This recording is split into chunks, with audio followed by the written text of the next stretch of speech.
encontra baldes com misturas para sacolés sendo preparadas dentro de banheiro da rodoviária. Dona de gato acusa vizinha de matar o animal jogando água fervendo nele. IPHAN alerta: a reforma do viaduto que desabou pode ferir o tombamento de Brasília. Futuro em risco: 80% dos brasileiros não se preparam para a aposentadoria. E ainda, vice-governador do DF acusa Rodrigo Hollenberg de preconceito. Boa noite, eu sou a Juliana Cury e o Band Cidade, segunda edição, está no ar com as principais notícias do dia. Seja bem-vindo.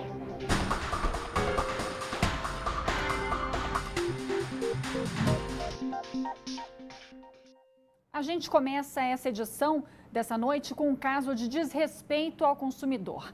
A Polícia Militar encontrou baldes cheios de misturas de din-din dentro do banheiro da rodoviária do Plano Piloto. E a nojeira não para por aí. Os produtos usados para fazer os sacolés estavam bem ao lado de uma pia entupida. As imagens feitas pela Polícia Militar mostram a tamanha falta de higiene dos vendedores. Um dos policiais fica revoltado ao ver os produtos ao lado de uma pia entupida. Esse é o famoso cremosinho. Aqui, ó, o cara acabou de vomitar aqui e tá pegando água no... Aí, ó, água aí de vômito, fazendo cremosinho, olha aí. As misturas estavam dentro de baldes no chão. Em cima da pia havia açúcar e algumas frutas usadas na produção do din-din. No momento da abordagem, não havia nenhum suspeito no banheiro da rodoviária. A Polícia Civil vai investigar o caso. É por isso que todo cuidado é pouco, né? Infelizmente, existem pessoas assim que não se importam com a qualidade do produto que estão vendendo. Veja até onde vai a covardia do ser humano. Um gato morreu após ser atingido com água quente. Essa barbaridade aconteceu em Taguatinga Norte. A dona do gato chamou a polícia porque ela desconfia que uma vizinha tenha feito essa maldade com o animal. Todos os envolvidos foram levados para a delegacia de Taguatinga Centro, onde o caso será investigado. De janeiro a março deste ano, foram registradas 40 denúncias de maus-tratos a animais. Quem quiser fazer alguma queixa, pode entrar em contato com a PM pelo telefone 190. Mais um capítulo da falta de segurança. Moradores e comerciantes da Asa Sul denunciam que a quadra 307 se transformou em mais uma Cracolândia. Este vídeo, gravado por uma comerciante da 307 Sul, mostra uma mulher com uma lata de cerveja na mão consumindo crack em plena luz do dia. Os moradores da região estão assustados. Eles querem dinheiro para comprar droga e ficam em cima e daqui vão para lá, para aquela esquina. Quer dizer, se a gente desvia pelo comércio, eles estão lá na ponta. O pessoal que trabalha aqui na região vive muito com medo, é muito assalto. Muito pessoal aí cheirando cola, tá difícil a situação. Nossa equipe de reportagem encontrou rastros do consumo de drogas no local. Essas latas de cerveja foram usadas para o consumo de crack e esses pedaços de plástico também foram usados para enrolar cigarros.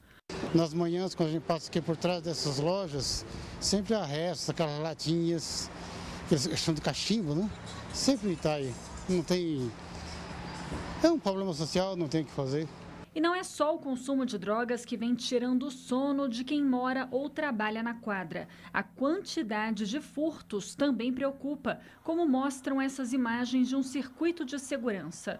Esses computadores que haviam sido furtados foram encontrados por um comerciante da região. Encontrei 2 computadores completos aqui atrás da loja, computadores modernos, não eram coisas velhas. Liguei para a PM, levaram 3h30 para virem aqui para fazer o recolhimento. Cansados da situação, alguns empresários chegaram a se reunir com representantes do governo, mas nada foi resolvido até agora. Eu quero retorno do imposto, do emprego que eu gero, do trabalho que eu tenho, porque você trabalhar de dia e perder a sua mercadoria de noite não é uma coisa comum. Para mim não é comum. A PM informou de sempre que o policiamento é reforçado na Asa Sul, inclusive nas quadras 306 e 307, com equipes no local, e que os policiais são orientados a fazer abordagens constantes para acabar com o tráfico de drogas.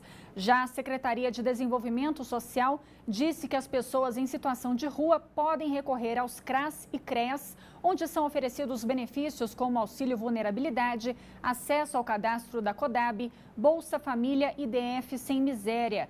A Secretaria informou ainda que tem 3 unidades de acolhimento e que não pode fazer a retirada compulsória de pessoas em situação de rua. Em português claro, só pode levar morador de rua para os setores de atendimento se a própria pessoa quiser. A força não pode. Alerta: 8 em cada 10 brasileiros não se preparam para a aposentadoria. É o que mostra uma pesquisa do Serviço de Proteção ao Crédito em parceria com a Confederação Nacional de Dirigentes Lojistas.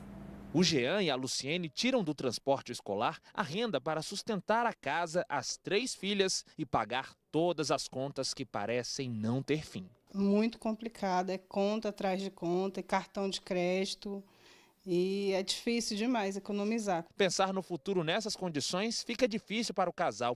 Falar em aposentadoria agora, nem pensar, muito menos se planejar para esse momento. A gente acaba deixando, não é nem deixando, somos obrigados a pensar na aposentadoria depois que pensar nas contas, de pagar as contas. Essa é a realidade de muita gente. De acordo com uma pesquisa do Serviço de Proteção ao Crédito, o SPC, e da Confederação Nacional dos Dirigentes Lojistas, 8 em cada 10 brasileiros não se preparam para a aposentadoria. São mais de 100 milhões de adultos nessa situação. O estudo apontou ainda que o valor médio reservado para a aposentadoria é de R$ 371. Isso para quem consegue guardar. Mas como fazer um pé de meia e ainda pagar as contas do mês? Quando eu definir em quantos anos eu quero parar e qual será a minha renda, eu sei agora no meu presente quanto eu tenho que poupar.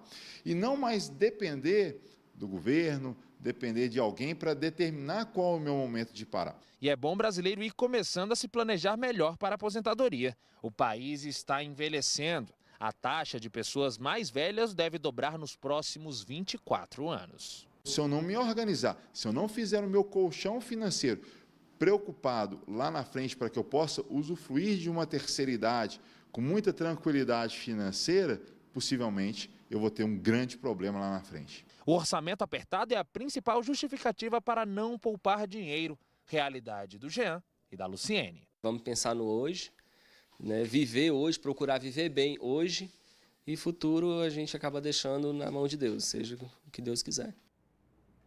Agora o assunto é saúde. A vacinação contra os 3 tipos do vírus da gripe começou hoje. Mas quem procurou os postos para tomar a vacina precisou ter paciência. Houve tumulto por conta da lotação nas unidades. Só este ano foram 7 registros de H1N1 aqui no DF. Enquanto o governo diz que não precisa correr para os postos de saúde, logo no primeiro dia da campanha de vacinação da gripe H1N1, a fila dava a volta no prédio. Dentro do centro de saúde, a situação era ainda pior. Muito tumulto. As pessoas que logo cedo foram garantir a imunização reclamaram da falta de organização e da baixa quantidade de funcionários trabalhando. Por que não trazem os técnicos de lá e colocam aqui para dar vacina? Agora isso aqui, ó, é um desrespeito com a população. Todos os anos eu venho aqui, eu nunca vi isso. Parece que só tem uma pessoa atendendo lá dentro.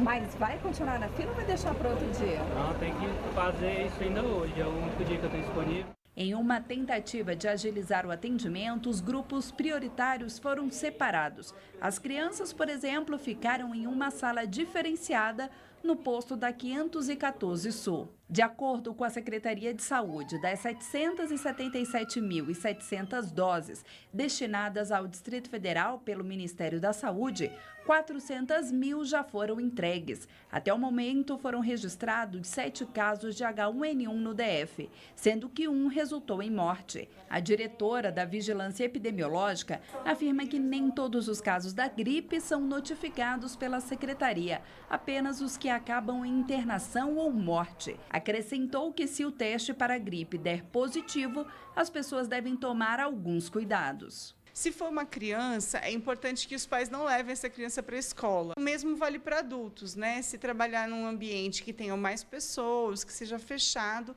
que esse adulto também tome as medidas de ficar em casa durante o tratamento. A campanha vai até o dia 1º de junho. Ao todo, 114 postos irão aplicar a vacina no Distrito Federal e o horário de funcionamento é das 8 da manhã às 5 da tarde, de segunda a sexta-feira. A Secretaria de Saúde disse que, apesar da grande procura de hoje, não há motivos para preocupação. Há vacina suficiente para imunizar todo o público-alvo. Sobre o reforço no atendimento, a Secretaria disse que mais funcionários estarão disponíveis apenas no dia D da campanha, marcada para 12 de maio. Ao todo, 114 postos funcionam de segunda a sexta, das 8 da manhã às 5 da tarde. Para mais informações, diz que 160. Ainda falando de saúde, foi sancionada a lei que cria a nova jornada de trabalho para médicos e enfermeiros que trabalham na rede pública. Os profissionais terão plantões de 18 horas e descanso de, no mínimo, 6 horas. A lei permite que os profissionais façam plantões de até 18 horas, dependendo do local de trabalho e da demanda. Eles ainda terão uma remuneração fixa, mas a adesão dos funcionários a esse programa não será automática nem obrigatória. Os servidores que tiverem interesse vão ter que fazer um cadastro interno na Secretaria de Saúde. As mudanças atendem antigas reivindicações da categoria. O projeto elaborado pelo GDF para a reforma do viaduto que caiu pode ferir o tombamento de Brasília. O IPHAN disse que a proposta prevê mudanças em pilares importantes da estrutura. Quem tem mais informações ao vivo para a gente é o repórter Rodrigo Miranda. Oi, Rodrigo, boa noite. Essa reconstrução que já está demorada pode demorar ainda mais, é isso? Boa noite, Juliana. Boa noite a todos que acompanham o Band Cidade. Isso mesmo, essa obra pode atrasar e atrasar bastante, mas o governo do Distrito Federal ainda não deu uma previsão ou um prazo de quanto tempo essa obra será atrasada. Para a gente entender um pouco mais sobre o assunto, eu estou aqui com o Dicran Berberian, ele é do Departamento de Engenharia Civil da Universidade de Brasília. Uma boa noite, Dicran. Existe uma forma de fazer esse projeto com essas novas bases de sustentação sem ferir esse tombamento? Muito bem, o parecer da equipe técnica do ONB foi muito bem feito, muito bom e chegou à conclusão que melhor seria demolir. Na hipótese de demolir, se reconstruiria outra igual, atenderia a condição do IPHAN de não ferir o tombamento da cidade, ou seja, não desfigurar a cidade. O governo, também com a razão própria, estava ou pretende só reforçar o viaduto para ficar mais econômico e mais rápido. Muito bem. O reforço, eventualmente, não viu o projeto de reforço, ele pode ser feito de tal forma que os cabos novos de proteção, que é um aço esticado, possa ficar embutido, para não ferir a forma dos pilares e dos balanços que tiveram lá. Muito bem, é uma questão de decisão política e técnica. Eu, particularmente, preferia demolir. Tá certo. E a questão da segurança? A FERI coloca em risco também essa discussão? Pois é, muito bem. Você tem um câncer. Pode ter metástases onde eu não vi. Foram feitos ensaios, etc. Tal. Mas pode ser que ficou alguma coisa ainda que possa vir dar problema. Então, o reforço em si, a não ser que seja muito invasivo e tal, ele ainda deixa essa dúvida, porque é uma estrutura velha, pode ter pontos que não foram estudados. Então, eu diria que a segurança pode ser realmente atendida, mas sem muita tranquilidade. Dicran, muito obrigado pelas informações, tenha uma boa noite. Eu volto ao estúdio com você, Juliana. Obrigada, Rodrigo. Boa noite para vocês. Com o fim da greve, o Detran decidiu atender em regime especial. Os postos funcionam 2 horas a mais, de 7 da manhã às 7 da noite. Com isso, os motoristas terão 2 meses para regularizar as pendências. Este primeiro dia foi de longas filas. Os motoristas prejudicados pela greve não perderam tempo e lotaram o posto de atendimento que fica no Shopping Popular. Isso porque, depois de 39 dias de paralisação, a unidade voltou a abrir as portas nesta segunda-feira. Teve gente que chegou 3 horas da manhã para conseguir dar entrada no processo e às vezes não conseguiu nem dar entrada, porque conforme a vistoria venceu, vai ter que entrar no sistema aqui para tentar regularizar essa parte. Vai ter que ter paciência. Um pouco. Sabia que ia estar cheio. Os trabalhadores retomaram as atividades, mesmo não tendo as principais reivindicações atendidas, como reajuste de 10% no auxílio alimentação e jornada de trabalho de 30 horas por semana. Já a direção do Detran esclareceu que essa decisão foi tomada depois que o governo ameaçou cortar o ponto dos grevistas. O governo ele cedeu em algum ponto na questão de férias, que tínhamos uns dias para ser vendidos das férias, e também a reposição dos pontos, ou seja, só serão cortados aqueles que não repuseram o ponto. Tem a opção de repor e assim atender toda essa demanda que ficou reprimida para atender a sociedade. Agora, os motoristas vão poder contar com um atendimento estendido que deve seguir pelo menos até o dia 7 de maio. As unidades vão abrir 1 hora antes do normal e fecham às 7 horas da noite.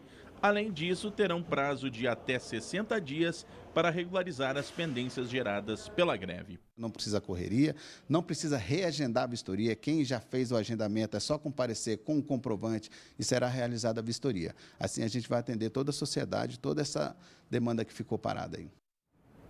Veja a seguir, o vice-governador Renato Santana acusa Rodrigo Hollenberg de preconceito. Os detalhes você acompanha depois do intervalo. Até já!